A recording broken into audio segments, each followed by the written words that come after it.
Kalian pernah nggak kepikiran, kenapa harga barang di kantong kita bisa ditentukan sama orang yang jaraknya ribuan kilometer dari sini?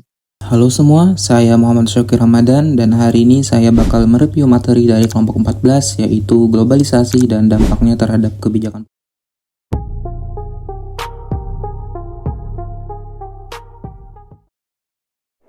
Intinya, globalisasi adalah proses integrasi internasional. Dunia jadi kayak desa global, batas negara makin samar karena pertukaran produk, teknologi, dan pemikiran yang super cepat.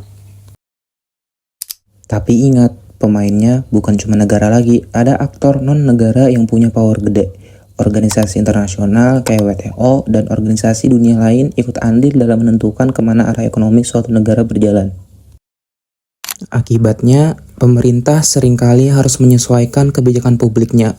Mau investasi masuk, aturan tenaga kerja, pajak, dan lingkungan harus sinkron sama standar global. Inilah yang kita sebut dampak globalisasi terhadap kedaulatan kebijakan. Terus, gimana kaitan materi ini sama ekonomi politik kebijakan publik? Intinya cuma satu, relasi kuasa. Di sini kita nggak cuma bicara soal efisiensi ekonomi, tapi soal siapa yang menang dan siapa yang kalah. Dalam perspektif Ekopol, kebijakan adalah hasil negosiasi kepentingan. Negara sering terjepit di antara tuntutan rakyat dan tuntutan pasar global. Globalisasi nunjukin gimana modal atau uang punya suara politik yang seringkali lebih kencang daripada suara rakyat itu sendiri. Globalisasi itu ibarat kayak pedang bermata dua. Kita gak mungkin menutup diri dan jadi katak dalam tempurung kalau mau maju. Tapi kita juga jangan jadi keset buat kepentingan asing. Negara harus punya nyali buat tetap protektif di sektor strategis. Contohnya kebijakan hilirisasi nikel yang sempat ditentang dunia.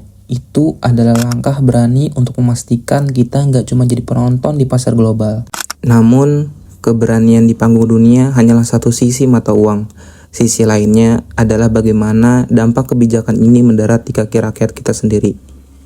Pada akhirnya, siapa yang diuntungkan?